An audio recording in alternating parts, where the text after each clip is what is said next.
Channel does not promote any violent, harmful, or illegal activities. All content provided by this channel is meant for an educational purpose only. রাত পোহালে SIR এর খসড়া তালিকা প্রকাশ, যে কথা আপনাদেরকে জানাচ্ছিলাম। দোলাচলে প্রায় 2 কোটি নাম। কমিশন সূত্রে দাবি, শিলিগুড়িতে 31,181 জনের নাম বাদ যেতে পারে। ডাবগ্রাম ফুলবাড়ি কেন্দ্রে বাদ যেতে পারে 38,395 জনের নাম। মালদার রতুয়ায় 20,736, ইংরেজবাজারে 23,956, বহরমপুরে 19,922 জনের নাম বাদের সম্ভাবনা।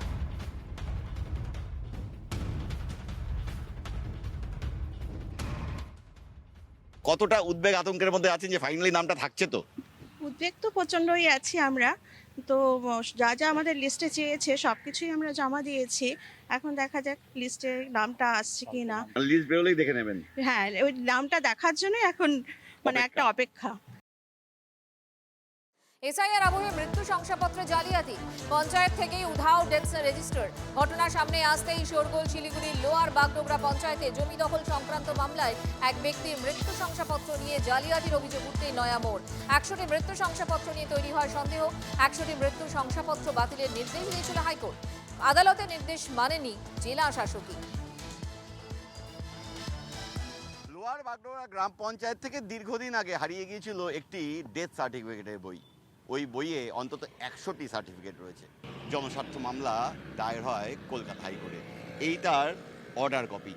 এখানে চলতি বছরের 20 ফেব্রুয়ারি রাজ্যের হাইকোর্ট নির্দেশিকা দিয়ে জানায় দ্রুত ওই নির্দিষ্ট সিরিয়াল নাম্বারের 100টি ডেথ সার্টিফিকেটকে বাতিল করতে হবে।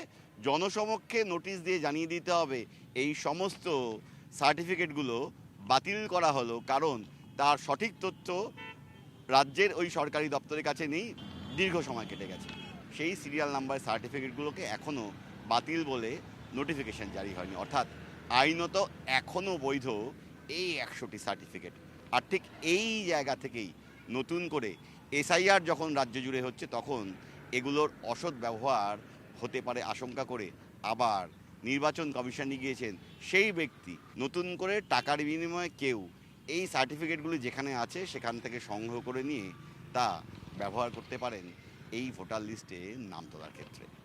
ক্যামেরায় দীপায়নের সঙ্গে প্রসেনজিৎ, TV9 বাংলা, বাগডোগরা। বাতিল হয়নি, আমার এখানে কোনো অর্ডার আসে এই ব্যাপারে ওনারা চিন্তা করছে যে হয়তো বাতিল করা দরকার, সত্যি অরিজিনালি বাতিল করতে হবে। তা ওনারা দেখবে, ওইটা আমাদের যেটা নির্দেশ দিবে আমি সেটা করব।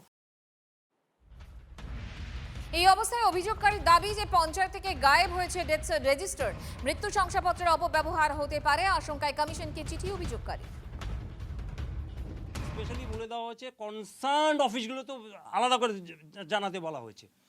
তো অদ্যাবধি জেলা প্রশাসন থেকে কোনো রকম নোটিফিকেশান খবর কাগজ মারফত হয়নি। ফলত কি দাঁড়ালো? ফলত যেটা দাঁড়ালো, সাধারণ মানুষ জানতে পারলো না এবং এটা বৈধ হয়ে থেকে গেল আর কি। হাইকোর্ট যে রায়টা দিল ক্যান্সেল হলো, এটা ইমপ্লিমেন্ট হলো না। অথচ এই 100টা পাতা যারা টাকার বিনিময়ে এটা ব্যবহার করেছে, বিক্রি করেছে, মানুষকে ঠকিয়েছে, হ্যাঁ, তারা এতে ইনকাম করলো। রাষ্ট্রের এটা ক্ষতি হলো অনেক বড়। অনেক রোহিঙ্গা হয়তো এর মধ্যে নাগরিকত্ব পেয়ে যাবে এই ডেথ সার্টিফিকেট ব্যবহার করে। আমি ইলেকশন কমিশন অফ ইন্ডিয়াকে 30শে অক্টোবর একটা চিঠি দিই। আমি আমার মতো বক্তব্যটা পেশ করি। মৃত্যু শংসাপত্র নিয়ে বিতর্ক হতেই তীব্র কটাক্ষ বিজেপির। বৈধ কারণ এর পাবলিক নোটিফিকেশন নেই। এই সার্টিফিকেটগুলো বৈধ এবং এইগুলো নিয়ে যে যার মতন ব্যবহার করবে। কেউ এই প্রোজেনি ম্যাপিং এর ক্ষেত্রে এগুলোকে ব্যবহার করে দেবে। দুর্ভাগ্যজনক যে এই রাজ্যের মুখ্যমন্ত্রী হচ্ছে নষ্টের গোড়া।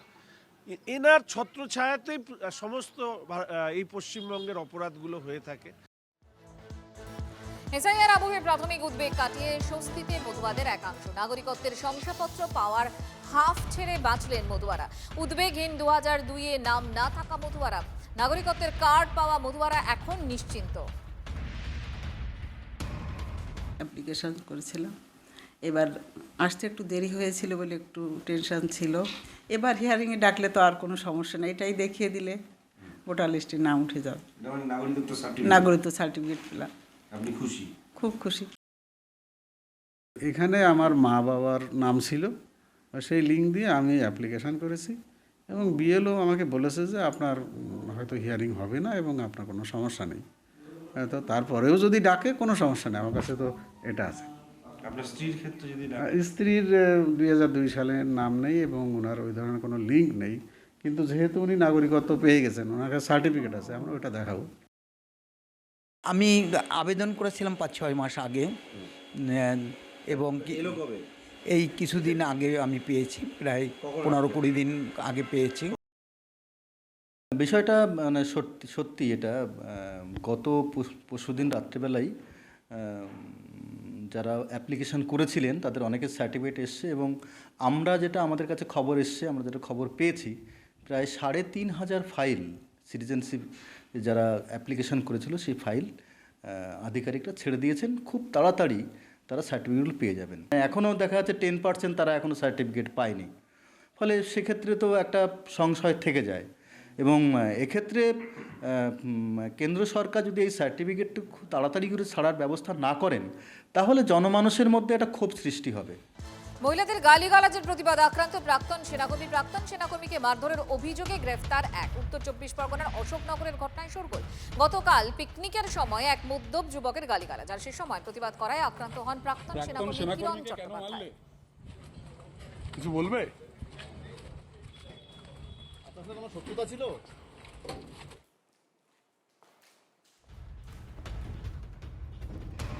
পরের খবর, মুর্শিদাবাদের হরিহরপাড়ায় আগ্নেয়াস্ত্র সহ গ্রেফতার এক। বাজেয়াপ্ত একটি দেশি পিস্তল এবং 3 রাউন্ড গুলি। ধৃত মুস্তাকিম শেখের বাড়ি হরিহরপাড়াতে। রবিবার সন্ধ্যায় কলাবাগানে তল্লাশি চালিয়ে পাকড়াও মুস্তাকিম। কী কারণে আগ্নেয়াস্ত্র নিয়ে কলাবাগানে ঘোরাঘুরি, তদন্তে পুলিশ।